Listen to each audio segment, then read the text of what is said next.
That was the Fugees killing me softly, but softly is anything but the way that we're killed. Another black man, Jacob Blake, is fighting for his life as we speak.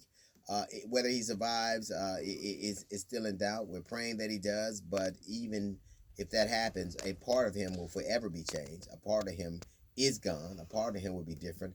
Even if the paralysis that he is experiencing right now is temporary, he will always be different. His children will be different, having seen their father gunned down in a hail of bullets by a man who wears a uniform that is supposed to connote safety and responsibility.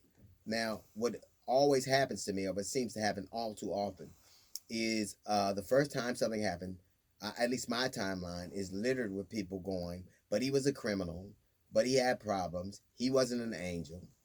What did you expect the police officers to do? I expect them to do much the same things they've done with Dylan Roof, who, fresh from a murder of 9 people, was arrested peacefully, taken to Burger King in question, treated like he had just shoplifted as opposed to murdering 9 people. I expect them to be treated like Patrick Crusius, who in El Paso murdered 19 people. Our history is also rife with mass murderers, young white men who have murdered scores of people and who are treated like they just jaywalked.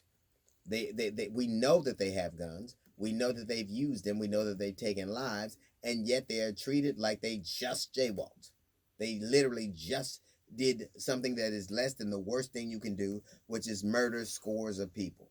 So how is it that you're able to muster that kind of comity, that kind of professionalism, and that kind of dignity to mass murderers, but not to unarmed black men? Why does this play out over and over again? That is not about the circumstance. That is about the perspective of that particular circumstance. These things play out over and over and over again. We have had well over 200 race riots in this country precisely for the same reason. Someone is shot, people get angry, we have to wait, nothing happens. They always say the exact same thing. Let's not rush to judgment. But let me ask you, and this is rhetorical: when an unarmed person is shot by an armed person, the rush to judgment has already happened. Now we're assessing what it means. What is the liability of that? What is the fallout of that? The rush to judgment is what we should avoid in the beginning, and then there wouldn't have to be a secondary one.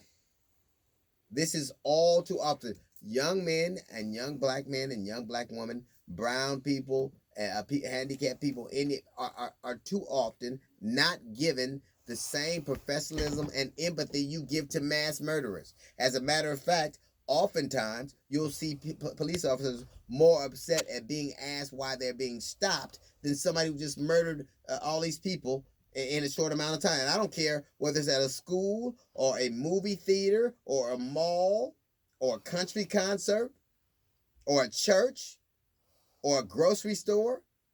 The one phenomenon that seems to always happen is that they get arrested peacefully after you know they have a weapon, after you know that they've used it, after you know that scores of people will never go home again. And I would buy the argument that you were afraid for your life if it were consistent. Fear, we all are subject to it, but the way you handle it, why is it so different?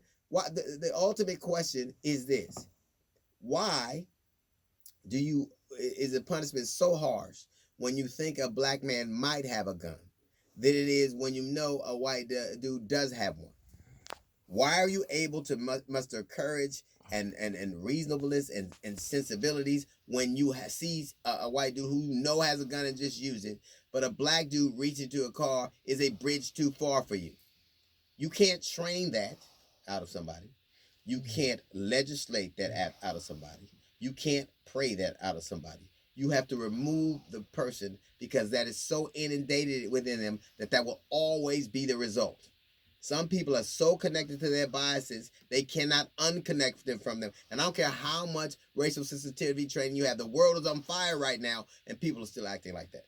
They need to not be on the police department. They need to not be in our communities. They need to do something else. and then maybe our responses to these things will be a lot different. That's a little note from the GED section. We got a jazz report coming up in 15 minutes. It's the D.L. Hughley Show.